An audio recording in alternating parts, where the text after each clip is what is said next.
ಕೊಪ್ಪಳ ಜಿಲ್ಲೆಯ ಗಂಗಾವತಿಯಲ್ಲಿ drugs mafia ಬಹಳ ದೊಡ್ಡ ಮಟ್ಟದಲ್ಲಿ ಕೆಲಸ ಮಾಡ್ತಾ ಇದೆ. ಅಲ್ಲಿನ ಅಧಿಕಾರಿಗಳು ಪೊಲೀಸರು ಕಣ್ಮುಚ್ಕೊಂಡು ಕೂತಿದಾರಾ ಅಂತ ಜನಸಾಮಾನ್ಯರು ಪ್ರಶ್ನೆ ಮಾಡೋ ಹಾಗಾಗಿದೆ. ಕಾಲೇಜ್ ವಿದ್ಯಾರ್ಥಿಗಳಿಗೆ ಬಹಳ ಸಲೀಸಾಗಿ ಗಾಂಜಾ ಡ್ರಗ್ಸ್ ಸಪ್ಲೈ ಆಗ್ತಾ ಇವೆ. ಬಹಳ ಈಸಿಯಾಗಿ ಆಗ್ತಾ ಇದೆ. ಪ್ಯಾರಾಮೆಡಿಕಲ್ ವಿದ್ಯಾರ್ಥಿಗಳಿಗೆ ಗಾಂಜಾ ಮಾರಾಟ ಮಾಡ್ತಿದ್ದಾರೆ. ವಿದ್ಯಾರ್ಥಿಗಳಾದ ಬಸವನಗೌಡ ಕಿರಣ್ ಅನ್ನೋ ಇಬ್ಬರು ವಿದ್ಯಾರ್ಥಿಗಳನ್ನು ಬಂಧಿಸಿದ್ದಾರೆ. ಗಂಗಾವತಿ ತಾಲೂಕಿನ ಮಲ್ಲಾಪುರ ಗ್ರಾಮದ ನಿವಾಸಿಗಳು ಅವರು ಮೆಡಿಕಲ್ ಟೆಸ್ಟ್ ಮಾಡಿಸಿದ್ರು. ಆಮೇಲೆ ಅವರು ಗಾಂಜಾ ಸೇವನೆ ಮಾಡಿರೋದು ದೃಢವಾಗಿದೆ. ತೊಂಡಿಹಾಳ ಗ್ರಾಮದ ಹನುಮನಗೌಡ ಕೂಡ ಅರೆಸ್ಟ್ ಆಗಿದ್ದಾನೆ. ಜಮೀನಲ್ಲಿ ಗಾಂಜಾ ಇಟ್ಕೊಂಡು ಅವನು ಮಾರಾಟ ಮಾಡ್ತಿದ್ದಂತೆ. ವಿದ್ಯಾರ್ಥಿಗಳಿಗೆ ಅವನೇ ತಂದು ಕೊಡ್ತಾ ಇದ್ದಂತೆ. ಹನುಮನಗೌಡ ಅವನನ್ನು ಕೂಡ ಅರೆಸ್ಟ್ ಮಾಡಿದ್ದಾರೆ ಗಂಗಾವತಿ ಪೊಲೀಸರು. ಆದರೆ ಗಂಗಾವತಿ ಪೊಲೀಸರ ವಿರುದ್ಧ ಈಗ ಸಾರ್ವಜನಿಕರ ಆಕ್ರೋಶ ವ್ಯಕ್ತಪಡಿಸ್ತಿದ್ದಾರೆ. ಮಕ್ಕಳು ವ್ಯಸನಿಗಳಾಗಿದ್ದಾರೆ. ಮಕ್ಕಳ ಕೈಗೆ ಸಿಕ್ಕಿದೆ, ಮಕ್ಕಳದನ್ನು ಬಳಸ್ತಿದ್ದಾರೆ.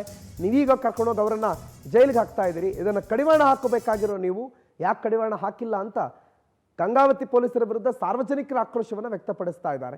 ಪ್ಯಾರಾಮೆಡಿಕಲ್ ಓದ್ತಾ ಇರುವಂಥ ವಿದ್ಯಾರ್ಥಿಗಳು, ಆ ವಿದ್ಯಾರ್ಥಿಗಳಿಗೆ ಗಾಂಜಾದ ಅಮಲ್ ತೋರಿಸಿ, ನಶೆ ತೋರಿಸಿ, ಅದನ್ನು ಮಾರಾಟ ಮಾಡಿ, ಅವ್ರನ್ನ ಅದಕ್ಕೆ ದಾಸರನ್ನಾಗಿ ಮಾಡಿ ಇವತ್ತು ಅರೆಸ್ಟ್ ಮಾಡಿ ನಾವು ಕರ್ಕೊಂಡ್ಬಂದು ಪೊಲೀಸ್ ಸ್ಟೇಷನಲ್ಲಿ ಕೂರಿಸ್ಕೊಂಡಿದ್ದಾರೆ.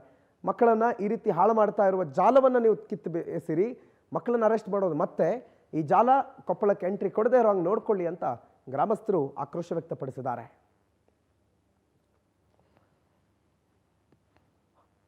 ನೋಡಿ, ವಿದ್ಯಾರ್ಥಿಗಳು ಇವರೆಲ್ಲ ವಿದ್ಯಾರ್ಥಿಗಳೇ ಗಾಂಜಾ ಸೇವನೆ ಮಾಡಿ, ಪ್ಯಾರಾಮೆಡಿಕಲ್ ವಿದ್ಯಾರ್ಥಿಗಳು ಅವರು ಗಾಂಜಾ ಸೇವನೆ ಮಾಡ್ತಾ ಇರಬೇಕಾದ್ರೆ ಅರೆಸ್ಟ್ ಆಗ್ತಾರೆ.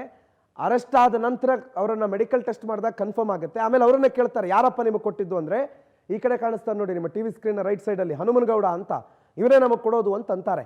ಆಮೇಲೆ ಹನುಮನಗೌಡ ಎಲ್ಲಿದ್ದಾನೆ ಅಂತ ಹುಡ್ಕೊಂಡು ಹೋದರೆ ಅವನು ಜಮೀನಲ್ಲಿ ಅವನು ಗಿಡ ಹಾಕ್ಕೊಂಡಿದ್ದಾನೆ. ಗಾಂಜಾ ಗಿಡ ಬೆಳೆದು ಅದರಿಂದಾನೇ ಮಾರಾಟ ಮಾಡ್ತಿದ್ದಾನೆ ಈ ಹನುಮನಗೌಡ. ಮಕ್ಕಳಿಗೆ, ಕಾಲೇಜ್ ವಿದ್ಯಾರ್ಥಿಗಳಿಗೆ ಎಲ್ಲರಿಗೂ ಕೂಡ ಬಹಳ ಈಸಿಯಾಗಿ ಸಪ್ಲೈ ಮಾಡ್ತಿದ್ದಂತೆ. ಈಗ ಮೂವರು ಕೂಡ ಪೊಲೀಸರ ಅತಿಥಿಗಳಾಗಿದ್ದಾರೆ.